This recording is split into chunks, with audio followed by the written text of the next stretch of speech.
আমরা বাংলাদেশের 18 কোটি মানুষ এই আওয়ামী লীগকে দেখতে চাই না।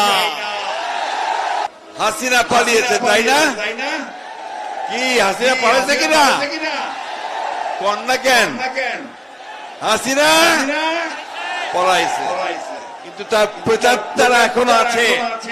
তারা এখনো ষড়যন্ত্র করছে বাংলাদেশে আবার তাদের রাজত্ব প্রতিষ্ঠা করবার। পারবে নাকি বন্ধুগণ? আমাদের তরুণদের সামনে তারা টিকে থাকতে পারবে? তাদের ষড়যন্ত্র চক্রান্ত কি সফল হবে? হবে না বন্ধুগণ। দুর্ভাগ্য আমাদের যে আমরা যাদেরকে দায়িত্ব দিয়েছি আমাদের এই দেশকে একটি গণতান্ত্রিক ব্যবস্থা ফিরিয়ে নিয়ে যেতে, তারা সঠিকভাবে সেই কাজটা এখনো করতে পারছেন না। ফলে মাঝে মাঝে বিভিন্ন রকম সমস্যার সৃষ্টি হচ্ছে। সেই সমস্যাগুলো তাদেরকে আরো শক্তিশালী করার সুযোগ করে দিচ্ছে।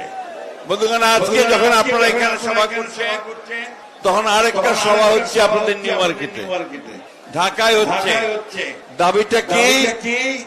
দাবি হচ্ছে যে আওয়ামী লীগকে নিষিদ্ধ করতে হবে, তাই না? আমরা এই মাঠে যারা আছি তারা সবাই শুধু নয় বন্ধুগণ, আমরা বাংলাদেশের 18 কোটি মানুষ এই আওয়ামী লীগকে দেখতে চাই না।